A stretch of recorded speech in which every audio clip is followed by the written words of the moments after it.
Ever felt like you're just one aha moment away from cracking the code in a tough negotiation?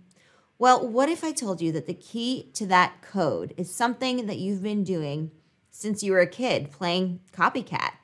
Yeah, that's right. We're talking about mirroring, or you can think of it as the Jedi mind trick that's all about the power of subtle imitation. It's about mind connection, and it can turn a tense negotiation into a meeting of minds. So in this video, we're going to talk about the secrets that master negotiators use to turn no way into let's do this. We're going to talk about the power of mirroring. So if you're ready, let's get into it.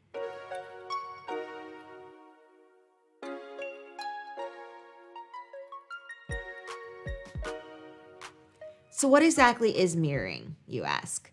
Well, imagine you're sitting across from someone at a cafe, and every time you take a sip of coffee, they do the same. Or when you lean in, they lean in too. That's basically mirroring in a nutshell. It's like a silent dance between two people where one leads and the other follows, creating a harmony that can lead to some pretty amazing outcomes. Now, why is this important in negotiation? Because negotiation isn't just about what you say, it's about how you say it, how you listen, and how you connect with the person who's sitting across from you. Mirroring can help you do just that. It's like a secret handshake that says, hey, I get you. Let's dive into some fun examples. Okay, so picture this. You're trying to get a better deal on a car. The salesperson is throwing numbers at you, and you're throwing them right back. But then you start noticing the salesperson's body language. They're really into hand gestures. So you start using your hands more when you speak. Suddenly the conversation shifts. You're no longer two opponents. You're two people having a genuine conversation. And just like that, the salesperson starts warming up to you.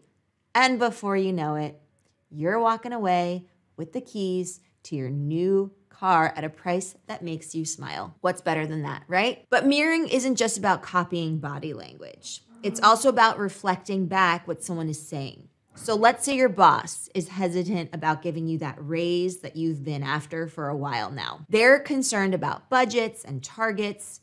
Instead of going on the defensive, you mirror their concerns. You could say something like, I understand that budgets are tight, and we need to hit our targets. This shows that you're on the same page as they. And then from there, you can guide the conversation to how your contributions will help achieve those targets. It's like a dance, remember? And in this dance, you're helping your partner see that you both have the same end goal. Now, how can you start using mirroring in your negotiations? I've got some tips for you. Listen and observe. So imagine you're in a meeting and you notice that a colleague always starts their input with, I believe, or from my perspective. They're not just sharing their thoughts. They're inviting you into their viewpoint. When it's your turn, you can start with, I see your perspective on XYZ, or I believe as you do that, 1, 2, 3. So this subtle echo can actually do something phenomenal, which is create a bridge of understanding. And it's not just about words. If they're sitting back, relaxed, don't lean forward aggressively. Instead, match their laid back posture initially, and then you can gradually lean in as you both warm up to the discussion. Reflect back. So say you're negotiating a contract and the other party expresses concerns about timelines. Instead of bulldozing ahead, pause and reflect with, it sounds like the timeline is a crucial factor for you. Let's explore how we can address this together. This not only shows that you're paying attention, but also that you value their concerns as much as your own. Pace and lead. So this is like a dance, truly. If they're speaking slowly, pacing your speech to match theirs sets the rhythm. And once you're in sync, you can gently accelerate the tempo of the conversation, leading them towards a quicker decision-making process. For example, after mirroring their slow pace, you might say, I feel we've reached a good understanding. How about we move forward with XYZ?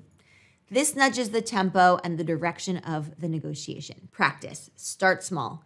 Chat with a friend and practice reflecting their speech patterns or body language. Notice how they sit, how they stand, what phrases they use, and then try to incorporate them into your own dialogue.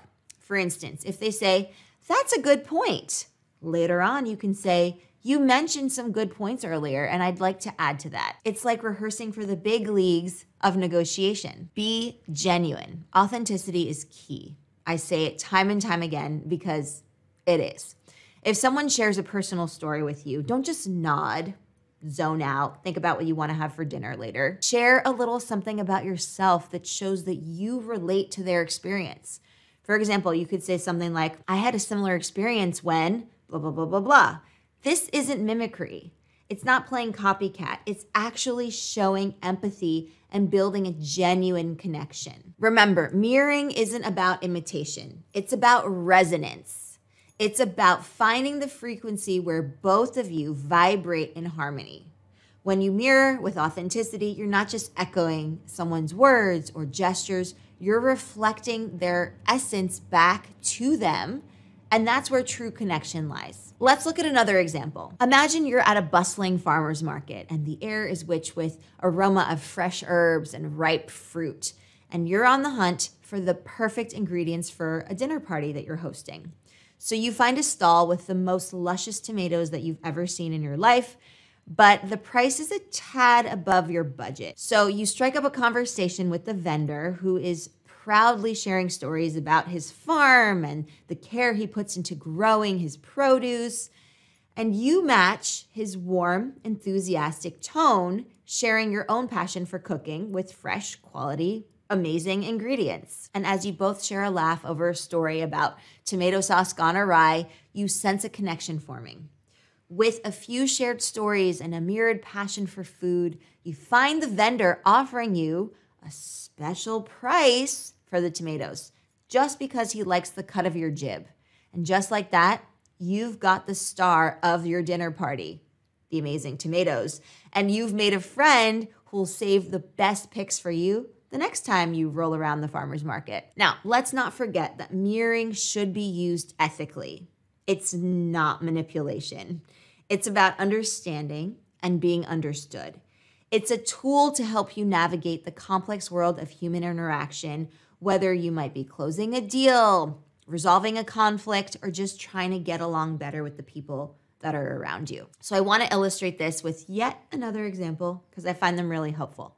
So let's picture that you are at a community meeting and the room is buzzing with different opinions about the new park that's being planned in your neighborhood. You're an advocate for more green spaces, but there's opposition concerned about maintenance costs. That's a big one. So here's where ethical mirroring comes into play. You listen intently to a leading opponent who's quite animated, mind you, using their hands a lot as they speak. They're passionate, saying things like, "We're not against green spaces, but where will the funds for upkeep come from?" So instead of dismissing their concerns, you mirror their passion, not by copying their gestures, but by matching their level of concern in your voice. You respond with, "I share your concern about the financial aspect. Ensuring the park is sustainable is as important to me as it is you. Let's look at this together." So you've not only validated their concern, but you've also positioned yourself as an ally in finding a solution. This is not, I repeat, this is not manipulation. It's empathy in action.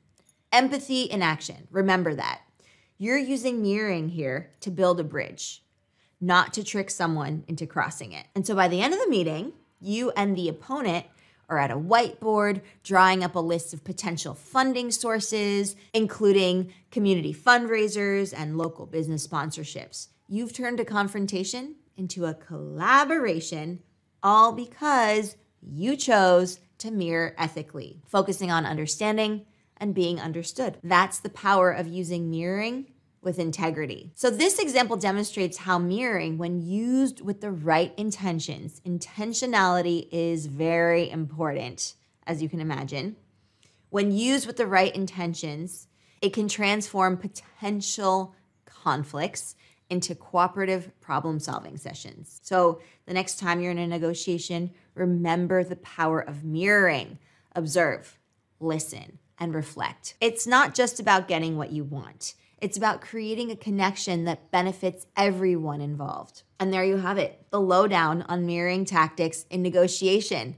Mirroring isn't just a tactic, really. It's a way to build real, true connections. And when you mirror someone, you're telling them that you value their perspective. And that's powerful. So try it out, have fun with it, and watch how it transforms your interactions. And remember, the best negotiators are not just skilled speakers. They're skilled listeners and connectors too. And before we wrap up, I want to leave you with this thought. Negotiation is not a battlefield. Think of it rather more like a playground. And with mirroring, you've got one of the coolest tricks up your sleeve. So go out there, give it a whirl, and see for yourself.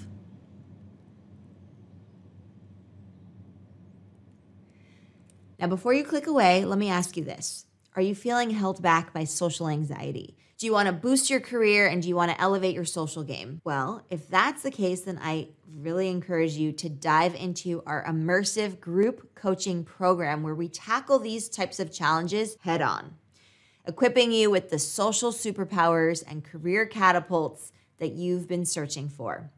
You can think of it as your personal think tank where you get tailored advice that fits you just right.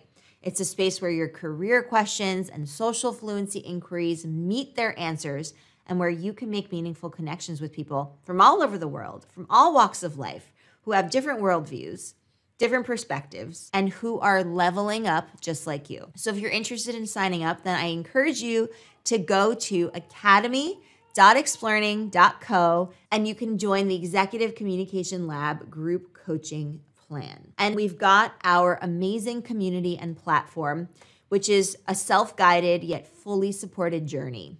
And that's the Explearning Academy plan. That's your gateway. It's not your average network. It's more like the family that you chose for your professional and personal social fluency. So it's a place where you can swap stories, share wins, and maybe even find your next big opportunity. It's all about connecting with people who get it, because they're right there with you. So dive in, the water's fine, and for that you can go to academy.explearning.co and you can join the Explearning Academy plan. And for those of you who like a good stretch goal, we've got the 33-day Executive Excellence Challenge. That's available to both paid plans. This is not about transforming you overnight. That's not how excellence works, not if we really want it to stick. It's about small, daily steps that add up to big leaps in how you lead and succeed. So if that sounds like your kind of challenge, then let's get you signed up. That's available to you as soon as you join either paid plan, the Executive Communication Lab Group Coaching Plan, or the Explearning Academy Plan. So if you're ready to take things further, I'm right here with you. Let's make it happen. Check out the links in the description, or you can just hop over to academy.explearning.co and go see for yourself. Thanks for tuning in, and don't forget to hit that like button if you found this video valuable. Share your stories in the comments below. I read every single one of them. We love hearing from you. And if you haven't already, subscribe to our channel for more insights into the art of communication. Until next time, keep reflecting and connecting, and I'll see you soon. Happy exploring, everyone.